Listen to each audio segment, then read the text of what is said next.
Right. Hey guys, um, I'm here at FL Vision right now. Um, the tennis classes are still going on there. Um, yeah, it's a beautiful place. I personally love it. Love to hang out here by myself sometimes. Yeah, it's near the tennis court, and I love that place. So we are here, and today I want to talk about something that's pretty close to me. Um, yeah, like really fucking close. We're gonna open up today. Hmm, I don't know. Shall we get into it? Yeah, maybe. I think. So today I want to talk about stuttering and my whole journey with it. How it started, where I am right now, what the future looked like for me. We're gonna talk about everything from my childhood up until to this day. It started when I was 3 or 4 years old. I don't remember this event. Um, so my stuttering actually started like when I was 3 or 4 years old. Uh, Me, my elder brother, and my dad was out on a walk. My dad was holding me in his arm, um, and as we were walking outside, something happened between my dad and my brother. My dad got angry at my brother, and he yelled at him while I was still in his arm.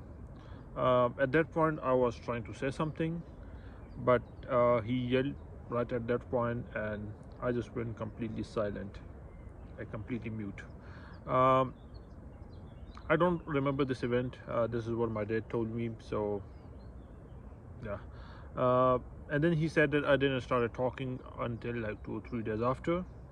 And when I started talking, I had this stutter in my speech. Um, yeah, so that's how it got triggered.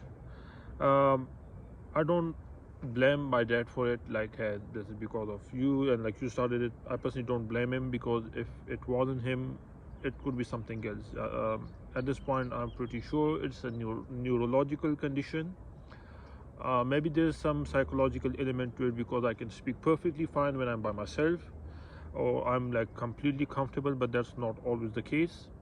So there's probably some neurological thing to it, and some psychological as well. But so far I've tried to uh, try everything out to fix the psychological part of it, but you can get as far as, it's not going to fix. Yeah, like it's not like you're not going to become a fluent guy anytime soon. Whatever I'm yapping about, whatever, fuck it. So that's how it got triggered. I don't remember this event. That's what my dad told me. And we had to take his word for it. Of course I'm going to take his word for it. He's my dad. Why the fuck would he lie to me? Anyway, so that's how it got triggered. um, I also don't remember a time where I was just completely fluent, or I didn't stutter. Maybe I don't have any memories of that, because I was like super young. So yeah, whatever. So I went to actually like two schools. The first one like really chill, really nice and everything, but at that time I was like super young. And in third grade I moved to another school. Now this school was I fucking hate it. I still hate it to this day. I don't even want to go near that place. That's how much I hate this school. uh, this is where I got bullied the most, not just from my peers but from my teachers as well. um, yeah, I had really bad memories from that place, and they still haunt me to this day. Then later on, I moved to college. uh, for the American or the Western audience, college is like high school. So college was good. People didn't bother me there or try to bully me, even though bullying was still a thing there. No one tried to say anything to me for whatever reason. um, yeah, and yeah, but still I had trouble making friends, communicating with people, talking to people, so it was okay. Then I eventually, when I graduated my college, I had to go to university. and this is the first time I had to move out of my home, out of my house, out of my home, whatever, and move to a different city, a completely different culture. I have to move to Islamabad, which is the capital of Pakistan. It is much more liberal than my hometown. Um, yeah, it's a different. It was different than where I grew up and everything. Yeah, so like it's kind of different from where I grew up. Then I moved to this new city all by myself. It was kind of hard trying to live a life in a new city with a new language, because people speak Urdu there, not Pashto. So I have to speak in another language. Um, I knew that language, but I wasn't very proficient with speaking it. So my spoken Urdu wasn't that good. Even though my English was good, but my Urdu wasn't, whatever, for whatever reason.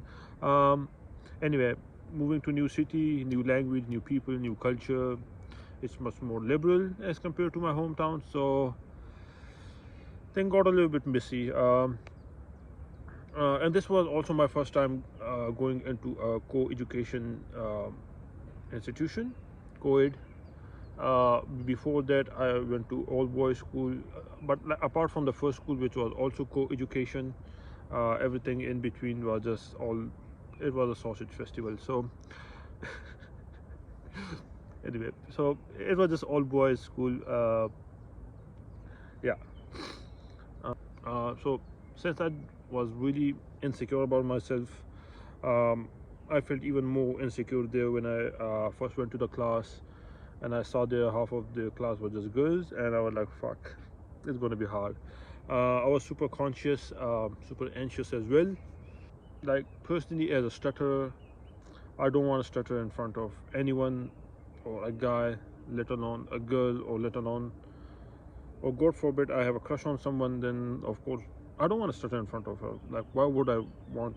It's yeah, it's pretty vulnerable state, and I don't want to do that. So I was always on my toes. Yeah, so in our first semester we had to present for our English comprehension class. Um, everyone, when the teacher, so when the teacher announced it, everyone was like super happy, like, yeah, we're gonna make groups and we're gonna have presentation and everything. Everyone was so excited that we're gonna make new friends. And personally, I was just like super anxious, super, like I had a panic attack at that time. This is the first panic attack I remember I had in my life. I didn't know this thing is called panic attack. I thought like maybe, yeah, whatever. Now, so this was my first panic attack I experienced in my life. My heart rate went to the fucking roof. I started sweating, and I was like, "What? What the fuck? What's going on?" Now, eventually, people found their groups. I got into one group as well. They gave me some topics, some thing that I have to present. So eventually, everyone had to go through.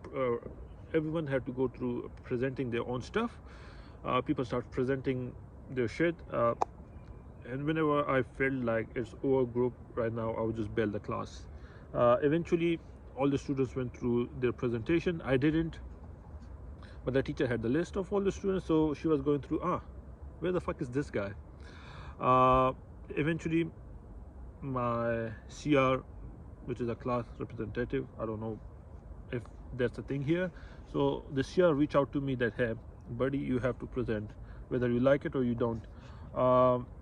So, but lucky for me, the teacher didn't force me to present in front of the whole class. She invited me to this another room in the library. Is called English Language Center. When I went there were just my teacher and one another lady who worked there, and I had to present in front of those two. Yes, but still I was like super anxious, super insecure. When I started presenting, I was stumbling all over my words, and eventually I just started crying. I personally don't judge that thing. At that time I was what, 17, 18, and I'm not ashamed of it or anything. It's part of my life story. Yeah, I have no judgment over it, so it is what it is. Uh, Eventually I sobered up, and my English teacher said that, hey, now you're gonna come to English Language Center every week or like every day. Well, I don't, every week, and you have to work with someone. Uh, uh, Eventually I started going there, and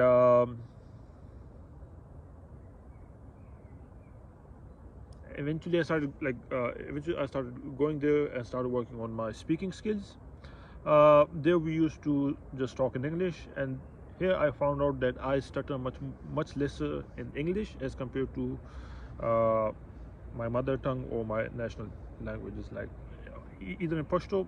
Like, I stutter much less in English as compared to Pashto and Urdu, which was good news, to be honest. But everyone there was speaking in talking in Urdu, so you have to talk in Urdu as well, like in the city. So English wasn't that helpful to, but whatever, I kept learning it. I invited some of my friends to join me, and then I would talk with them in English, whatever. It was good. Yeah. Whew. Uh, by the way, one more thing. Like, throughout my early childhood, I kept going to the speech therapy. While speech therapy was really helpful in the start, uh, it stopped being helpful after some time. And the problem with speech therapy is that it just deals with the mechanics of speech, and it does not deal with the emotional fallout of stuttering and all the anxiety and depression that goes with it. Personally, in our culture, we don't really value mental health. We don't even acknowledge it, if it's a thing or not. Um, yeah, it's a different culture, whatever. So eventually, yeah, like, speech therapy stopped working, and and I just dropped out of it and kind of kept going with whatever I could, and just kind of find my own way, whatever. Uh, Life was kind of okay. Um, in fifth or sixth semester, um, I got super depressed, like really depressed. At that time, I was just crying almost every 2 or 3 weeks. Uh, Even though my whole university experience, I was like super anxious, super depressed, um, super isolated as well. But all that thing eventually caught up to me in fifth or sixth semester, and at that time I had enough. And when I went home, back to Peshawar, my hometown, I talked to my dad that, hey, I need some psychological help. I just can't handle this shit now. Uh, Eventually, he reached out to a psychiatrist. We got an appointment there. So, like, when we went to the psychiatrist office, first you have to talk to a psychologist. That psychologist was there to first, like, take the history, like, what's the problem. Like, she had to identify all the things. He had to ask, like, how's your appetite, how's your libido, how's your I don't know, your social life, um, if you have any suicidal thought or something. At that time, my dad was sitting right next to me as she was going through asking this stuff. Eventually, she asked, hey, do you feel suicidal? Do you sometimes feel that, hey, it would be better to be dead than alive? And I said, yes, I feel this quite often. Or like, I would say that I've been feeling this thing for almost my whole life. At that time, my dad kind of got really surprised. Like, hey, like, you never talked about this stuff to me. And I was like, I thought like this was just normal, normal day-to-day being human. So that's why I just didn't talk about it. I thought this was just normal. So yeah, he got really surprised. He was like, what? Anyway, uh, then we went to a psychiatrist. He gave me some medicines, some anti-anxiety, antidepressants. When I started taking those medicines, I got my speech back. I was much more fluent. This was the first test that I got in for like fluency, or like freedom, like the freedom of speech. Like, you can say anything you want. You don't feel bad if you stutter or anything. It was good. It was good. until it stopped being good. The problem with antidepressants and anti-anxiety medicines is that first it's going to hit your libido really fucking hard. Apart from that, it's going to make you fat. Uh, because of these medicines, I eventually reached from like my normal weight is like from 73 to 80 somewhere, and I went from 73 or 80 all the way up to 130 kilograms. This is way too much. Like this is way too much, honestly. Uh, yeah, and it also kind of made me really delusional, that I couldn't tell the difference between my dreams and my real life. Like I didn't know what were dreams and what were like real life. Like the line between my dreams and my real life kind of blurred up. Yeah, whatever. Eventually, I stopped taking those medicines. Went to another psychiatrist. He also gave me some medicine, but it didn't work out. Fuck it. I just said like leave this shit. I went cold turkey on all the medicines, and just kept working. At that time, I graduated as well, so I started going. I started working. It was fine. Everything everything was like going super fine.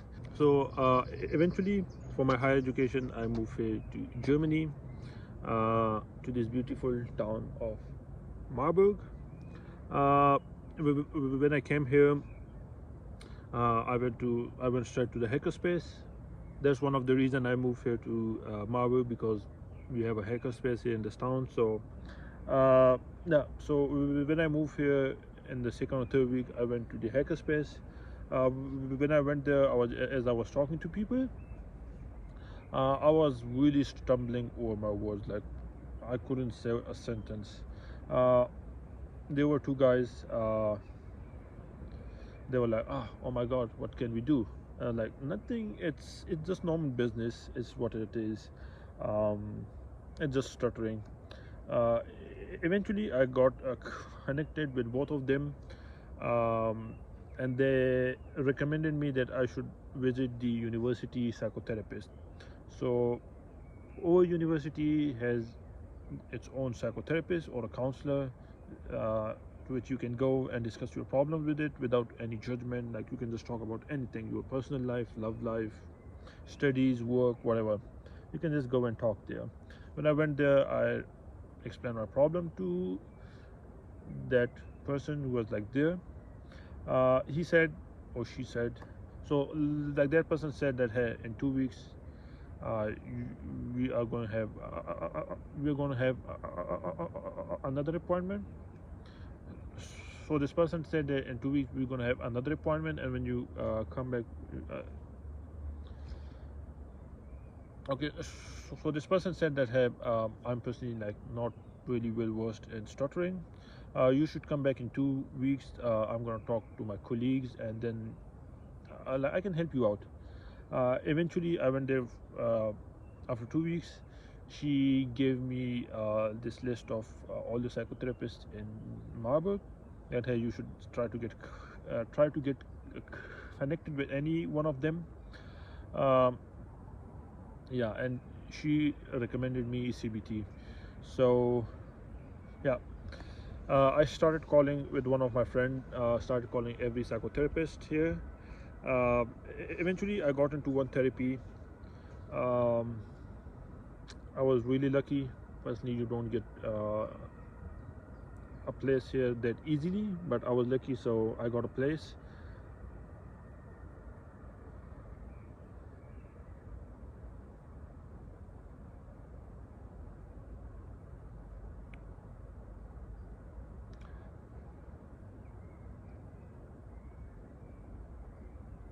All right, so as the therapy went on, um, I was really expecting that, hey, one day I'm going to come out of this therapy and I'm going to be fluent, and I can just say whatever I want to say to anyone. I'm going to talk with everyone here.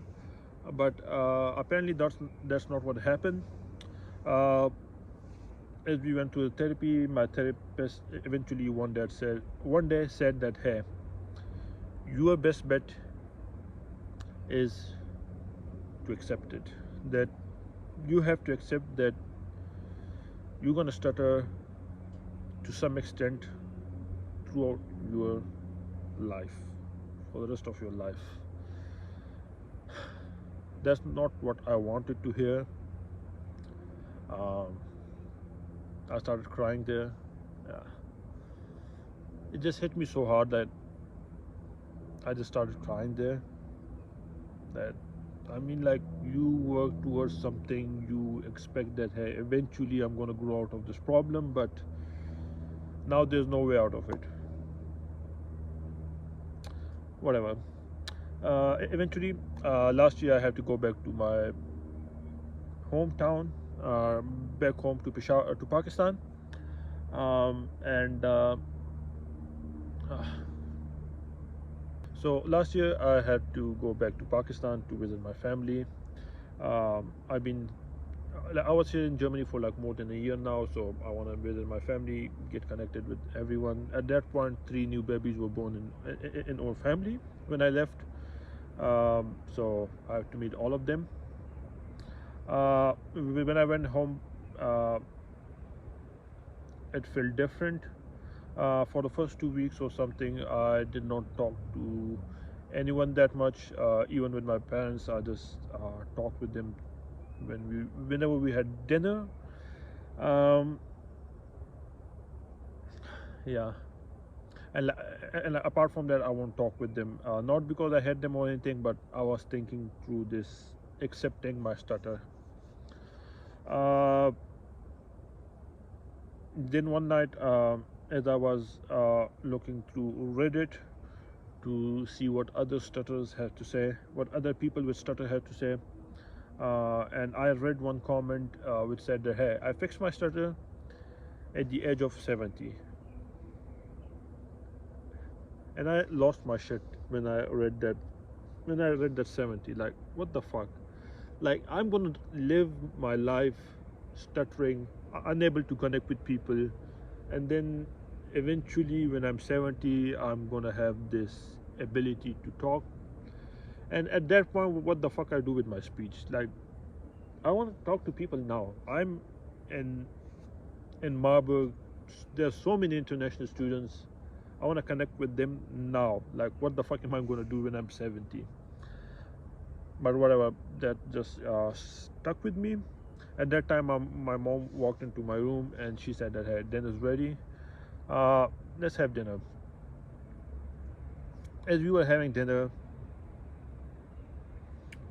I kept thinking about this fixing stutter at 70 and trying to accept that I will be stuttering for my life.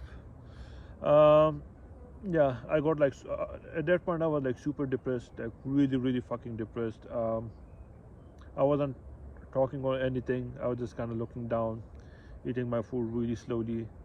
Um, my parents felt that something is wrong, like throughout this 2 weeks period. And then my mom tried to ask me something, and I just started crying.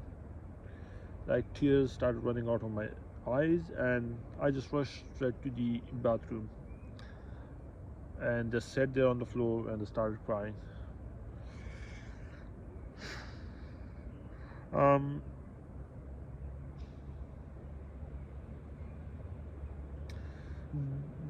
then my dad came, knocked on the door, got me out of the bathroom, and tried to console me or tried to calm me down. Eventually, I just calmed down, but I still had to accept that. Still going through, trying to accept that I'm gonna stutter for the rest of my life. Ooh, whatever.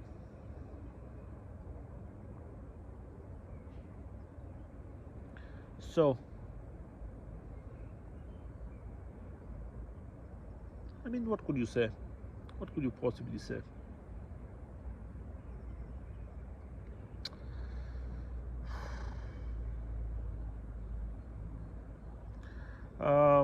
As I, nah, whatever. Like, after that event, uh, I got much more comfortable with my stutter and got in the process of accepting it or trying to make peace with it. Um, Yeah, and like afterward I was much more talkative or social with my parents as well as my cousin, and at that point I just started traveling, visiting all my cousins and stuff. um, yeah, so then I came back to Germany. uh, yeah,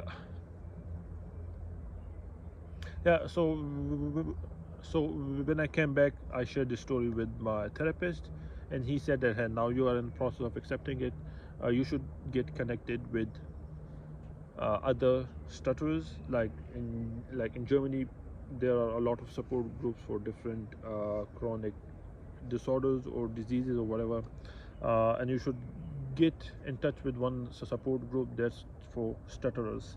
So I got in touch with Flow, which is like a self-help group for people who stutter. Uh, we don't have one here in Marburg. We have one here in Frankfurt, which is just like 1 hour away from here. So I just went there, and mm, when I got there, I can, yeah. Uh, Through that group, I also connected with two other people who stutter. One of them is 80, who still stutters to this day, and the other one is 44. He does not stutter or stumble all over his words now. Sometime over 1 or 2 words maybe, but he has to work his ass off to get there. Uh, yeah, that's how, I don't know. That's my fate right now. Yeah. And now I'm just kind of accepted it, or kind of going through my acceptance that this is going to be my life. This is how I'm going to live my life. Unable to connect with people. Like, on one hand, you are a social being, and then you cannot socialize. Of course, it's going to make you depressed. Um, but we're going to talk about that stuff later. In the next video, I'm going to share some advice for the young people who stutter, some mistakes I made along the way, that I'm going to share with you without any filter, any shame or whatever. We're going to share everything. I'm going to share everything with you guys, so you don't make the same mistakes that I did. We're going to get to your emotions, your the humiliation, shame, envy, anger, frustration, and like all the stuff that usually goes with this thing called stutter. So we're gonna go through that. I have a few pieces of advice for you guys, for you to stutter. Yeah, and now I have kind of decided that this is gonna be my life. I mean, like, I've been stuttering for almost like what, 22, 24 years now, or 23 years.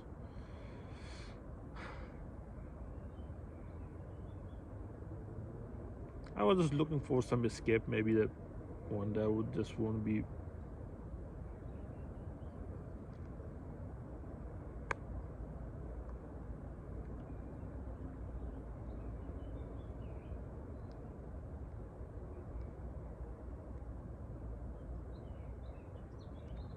I mean, what could you say?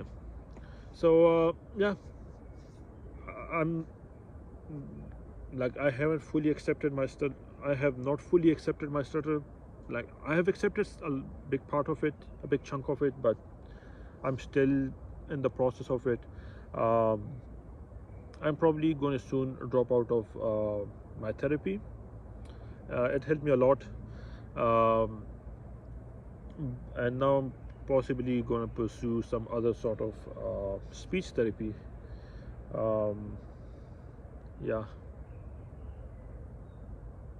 I know, just sharing my story, just whatever it is. Hopefully, it's helpful to you. Um, yeah, and like, yeah, one more thing. Like, apart from all the other traditional things that I've tried, I also tried some unorthodox stuff, like alcohol and weed. Like, with alcohol, I'm much more expressive. With, like, I can express myself much more easily. With weed, it's kind of 50-50. Sometimes I get really anxious and can't say a word. And sometimes I'm just like really fluent and can just talk about anything I want. um, Personally, I don't condone any of these stuff. Do not touch them, do not self-medicate with these stuff. I just did it for experimentation with the consultation of my therapist, just to see what happens when when I'm under the influence of different substances. I do not recommend trying this. Like, don't do this. It's, yeah, just don't. Yeah, whatever. Yeah, that's it for today. I just want to come out, share my stuff, share my story, get comfortable with it. um, and since I can't talk to people, I guess I'll just talk to you guys through the camera. um, and we probably form a relationship through parasocial relationship probably.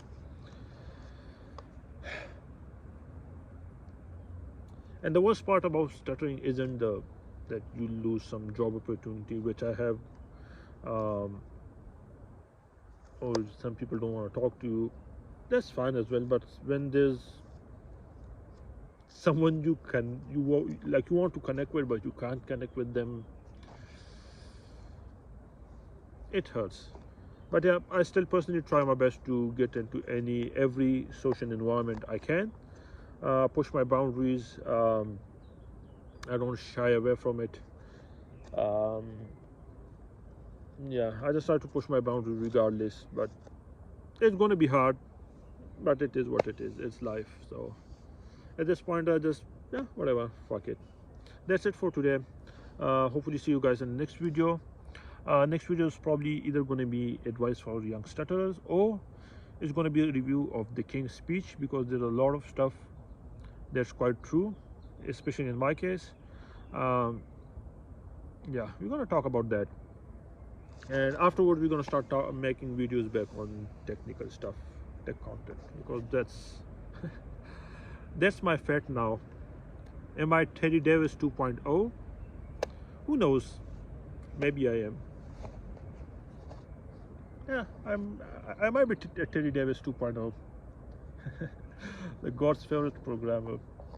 uh, I don't know, he launched Holy See or something.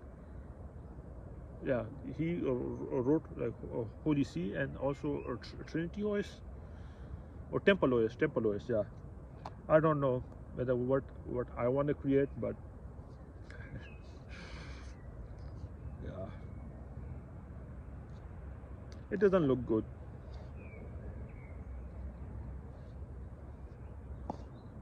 Alright guys, see you in the next video. Bye.